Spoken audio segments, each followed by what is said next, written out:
కబ్జాకు గురవుతున్న తమ ఊరి చెరువుని కాపాడాలని కోరుతూ కలెక్టర్ కార్యాలయం ఎదుట రైతులు, మత్స్యకారులు నిరసన తెలిపారు. మంచిర్యాల జిల్లా జన్నారం మండలం చెర్లపల్లి ఊరి చెరువు కబ్జాకి గురవుతోందని, చెరువుని కాపాడాలని కోరుతూ కలెక్టర్కి వినతి పత్రాన్ని అందజేశారు. అనంతరం కలెక్టరేట్ వద్ద మీడియాతో మత్స్యకారులు మాట్లాడుతూ, చెరువు భూమిని కబ్జా చేసి మొరం పోస్తూ కొందరు తమకు జీవనాధారం లేకుండా చేస్తున్నారన్నారు. ఆయకట్ట రైతుల పంటలకు నీళ్లు లేకుండా చేస్తున్నారని, కబ్జాకు గురై దొంగ పట్టాలు చేపట్ట ప్రభుత్వం తిరిగి చెరువుని స్వాధీనం చేసుకుని చెరువుని కాపాడాలని మత్స్యకారులు, ఆయకట్ట రైతులు ప్రభుత్వాన్ని కోరారు.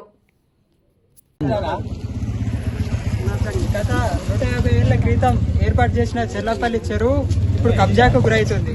జన్నారం మండలం చెర్లపల్లి గ్రామంలోని చెర్లపల్లి చెరువు ఇప్పుడు కబ్జా కోరలో చిక్కుకుంది. చెర్లపల్లి అనే ఊరికి ఆ చెరువు వల్లనే చెర్లపల్లి అనే పేరు వచ్చింది. గతంలో 100 ఎకరాలు ఉండే ఆ చెరువు 150 ఎకరాల ఆయకట్టుకు నీరందించింది. కానీ ఇప్పుడు కబ్జా కోరల్లో చిక్కుకొని కనీసం ఒక 30 నుంచి 40 ఎకరాలు కూడా లేదు, కనీసం ఒక 10 నుంచి 20 ఎకరాల ఆయకట్టుకు కూడా నీళ్లు అందించే పరిస్థితి ఇలా లేదు. కావున అధికారులకు గత 5 సంవత్సరాల నుంచి మేము వినతి పత్రాలు ఇచ్చినా కూడా అధికారులు అనేది స్పందిస్తలేదు. అందుకోసమని ఈ రోజు మంచిర్యాల జిల్లా కలెక్టర్ గారికి వినతి పత్రం ఇవ్వడానికి కలెక్టర్ ఆఫీస్ కి అనేది రావడం జరిగింది. కలెక్టర్ గారు వెంటనే స్పందించి ఆ కబ్జాకు గురైన చెరువుని కబ్జా కోరల్లో నుంచి విడిపించాలని కోరుతున్నాం.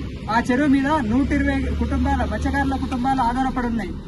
అంతేకాదు ఆ చెరువు మీదనే మత్స్యకారుల జీవన ఉపాధి సంస్కృతి అనేది వర్ధిల్లుతుంది.